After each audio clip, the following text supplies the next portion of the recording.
अस्सलाम वालेकुम गाइज़, आपा कबर कैसे हैं आप लोग। उम्मीद करता हूँ खैरियत से होंगे। गाइज़ इस वक्त मैं इंडोनेशिया के शहर बंदुंग में हूँ और आज की वीडियो में मैं बताना चाहूँगा कि पाकिस्तानी जो इंडोनेशिया आए हुए हैं वो वापस पाकिस्तान क्यों जा रहे हैं और इसके अलावा पाकिस्तानी जो हैं वो डिपोर्ट क्यों हो रहे हैं इंडोनेशिया से। ठीक है, जिन लोगों ने मेरा चैनल सब्सक्राइब नहीं किया सबसे पहले वो सब्सक्राइब कर लें और बेल आइकन को प्रेस कर लें ताकि हर न्यू आने वाली वीडियो आपको इंडोनेशिया के हवाले से मिल सके।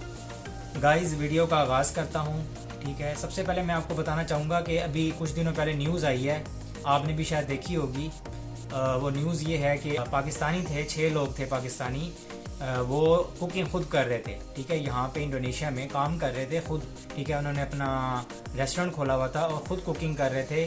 6 लोग थे और ख़ुद शॉप चला रहे थे, अपनी रेस्टोरेंट खुद चला रहे थे, जिसकी वजह से इमिग्रेशन ने आके छापा मारा और उनको पकड़ लिया और पकड़ के वो फिर इमिग्रेशन ऑफिस ले गए को जो है ना वहाँ से जो डिपोर्ट कर दिया।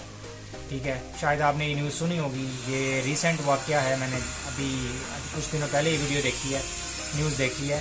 ठीक है, उसकी वजह क्या है मैं आपको एक वजह बताता हूँ। सबसे पहले तो आपने इस बात का बड़ा ख्याल रखना है, जब भी आप इंडोनेशिया आएंगे यहाँ पे आप काम नहीं कर सकते, आपने खुद काम नहीं करना, कुकिंग नहीं करनी। अगर आप रेस्टोरेंट के हवाले से फील्ड से हैं तो आपने कुकिंग खुद नहीं करनी।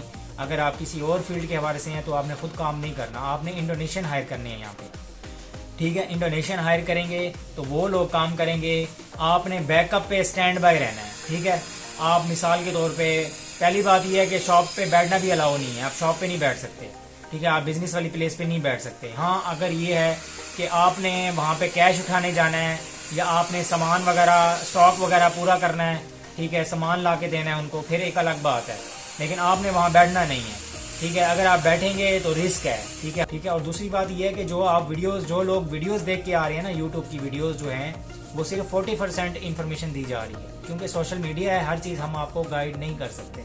और दूसरी बात यह है कि यहाँ पे जो है ना इंडोनेशिया में लोग क्यों वापस आ जाते हैं, क्योंकि अक्सर लोग, अच्छा कौन कौन से लोग वापस आ रहे हैं, पहले ये बात है, कुछ लोग आ रहे हैं विजिट पे, तो वो सारा घूमते हैं, उनको इंडोनेशिया के बारे में कुछ समझ आ जाती है, घूम फिरते हैं, तो वो लोग देखते हैं कि नहीं यार ये इंडोनेशिया जो है ना हमारे लिए नहीं है, तो वो लोग वापस आ जाते हैं पाकिस्तान। वो फिर कोई और मुल्क ढूंढते हैं कि भाई किसी और मुल्क जाया जाए। और दूसरे लोग ये हैं कि यहाँ पे आके उन्होंने डंकी मारनी होती है, उन्होंने ऑस्ट्रेलिया जाना होता है, न्यूजीलैंड, किसी और कंट्री जाना होता है। तो काफ़ी पहले पिछली न्यूज़ में देखा था, काफ़ी सारे लोग जो है ना बांग्लादेशी भी पकड़े गए हैं। बांग्लादेशी आए थे इंडोनेशिया में इसलिए कि वो जो है ना, मैंने न्यूज़ देखी है, वो आगे ऑस्ट्रेलिया जाना चाह रहे थे। ठीक है, ऑस्ट्रेलिया जाना चाह रहे थे और एक ही कमरे में काफ़ी सारे लोग रह रहे थे। तो इमिग्रेशन को किसी को पता चला कि तो फिर वो आ गए और उनको पकड़ के ले गए, क्योंकि उनका प्लान इंडोनेशिया में रहने का नहीं था। तो कहने का मकसद ये है कि आपने इंडोनेशिया अगर आना है तो यहाँ आप कंपनी बनाएं, यहाँ आके तास लगवाएं और यहाँ पे रहें, आप जो है ना इन्वेस्ट करें यहाँ पे। फिर जाके अगर इन्वेस्ट करें, 5 साल तो कम से कम यहाँ रहें ना, 5 साल बाद कहीं जाने का सोचें। अगर आपने जापान जाना है, अगर आपने ऑस्ट्रेलिया जाना है, आपने न्यूजीलैंड जाना है, यूके जाना है, अमेरिका जाना है, कहीं भी जाना है, आप जो है ना यहाँ पे स्टे तो करें ना, 5 साल तो कम से कम रहें ना, इनकी लैंग्वेज तो सीखें, क्योंकि लैंग्वेज इनकी बहुत इंपॉर्टेंट है। जब तक आपको इनकी लैंग्वेज नहीं आती आप फंसे रहेंगे, नुकसान उठाते रहेंगे आप, क्योंकि जब आप स्टाफ की हायरिंग करेंगे ना, आप चैटिंग करेंगे उनसे, ट्रांसलेटर पे बात करेंगे, तो काफ़ी हद तक आपकी लैंग्वेज इंप्रूव हो जाएगी। और आपको स्टाफ भी आप ज़्यादा नहीं हायर कर सकते, ज़्यादा हायर करेंगे तो आप कहाँ से सैलरी देंगे। शुरू में तो आपके पास पैसा इतना हो कि आपने सैलरी खुद जेब से देनी है, सैलरी भी खुद जेब से देनी है। इसके अलावा आपने जो है ना, आपने क्या करना है, आपने जो रेंट है, दुकान का रेंट है, वो भी खुद जेब से पे करना है, आपने घर का रेंट भी खुद से पे करना है। आपको भाई इतने पैसे बैकअप पे हों, क्योंकि मोस्टली लोग आ रहे हैं 10 से 15 लाख लेके, और उनके पैसे जब कंपनी बना लेते हैं, कितास लगवा लेते हैं, जब उनके पैसे ख़त्म हो जाते हैं तो फिर वो अपने मुल्क वापस आ जाते हैं, क्योंकि फिर जब पैसे ख़त्म होंगे, बिजनेस भी मिसाल है खर्चे मांग रहा होता है, सैलरी का खर्चा, दुकान का रेंट, बिजली का बिल, घर का रेंट, घर का बिजली का बिल, पानी का बिल, तो बहुत सारे खर्चे होते हैं यहाँ पे। तो जब खर्चा ख़त्म हो जाता है, जारी बात है, हर बंदे के पास इतना पैसा तो होता नहीं है, हर बंदा मिडिल क्लास होता है। ठीक है, हर बंदा तो अमीर नहीं होता ना, तो जारी सी बात है, जब आप यहाँ पैसे लेके आएंगे, कंपनी बनाएंगे, किताब बनवाएंगे, उसके बाद जब आप सैलरी जेब से दे रहे होंगे, तो जब आपके पैसे ख़त्म होंगे आपने वापस ही पाकिस्तान जाना है।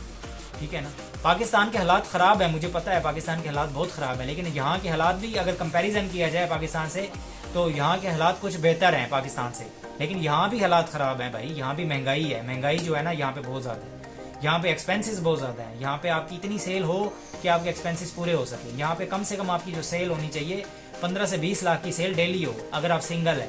अगर आप मैरिड हैं तो फिर आपकी सेल 30 से 40 लाख डेली हो, फिर जाके आप सर्वाइव कर सकते हैं, अदरवाइज सर्वाइव नहीं कर सकते। बाकी मैं आपके लिए दुआ करता हूँ, आप दुआ करें कि अल्लाह ताला आपको भी यहाँ कामयाब करे, मुझे भी कामयाब करे। आपकी लक अच्छी है, अगर तो आपका बिजनेस बहुत अच्छा चल जाता है, शुरू में ही अच्छा चल जाता है, फिर आप सर्वाइव कर लेंगे। लेकिन आपको पता है कि बिजनेस जब आप करते हैं तो आप शुरू में हर्डल्स आती हैं, शुरू में आपको जेब से खर्चा करना पड़ता है। और मोस्टली लोग यहाँ पे क्या करते हैं, अब जैसे अब मैंने एक ही न्यूज़ सुनी थी, खैर वो तो जो भीख मांगने वाला सीन था वो तो पाकिस्तान ने जो शुरू किया है यहाँ पे, वो एक ही मैंने अभी वीडियो देखी है, एक ही न्यूज़ सुनी है।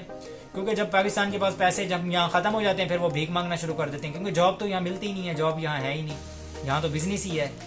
तो अगर तो आप पहले से ही आपका पाकिस्तान में काम चल रहा है या ऑनलाइन अर्निंग कर रहे हैं, फिर आपका टेंशन नहीं है। फिर आपका यह है कि चलो वहाँ से पाकिस्तान से तो पैसा आ रहा है ना, इसके अलावा आपका ऑनलाइन पैसा आ रहा है, फिर आपको इतनी टेंशन नहीं है। फिर आप यहाँ पे कंपनी बनाएं कि ताश करें आप, ठीक है, आप किसी और मुल्क चले जाएं, पीछे आपका काम चलता रहे, आपको कोई इशू नहीं है, आपके पास पैसा है, पैसा लगाते जाएंगे, रेंट भी भरते रहेंगे, ठीक है, आपको कोई इशू नहीं। ठीक हो गया। तो गाइज उम्मीद है आपको वीडियो पसंद आई होगी, मेरे चैनल को सब्सक्राइब कर दें, वीडियो को लाइक और शेयर ज़रूर कर दें।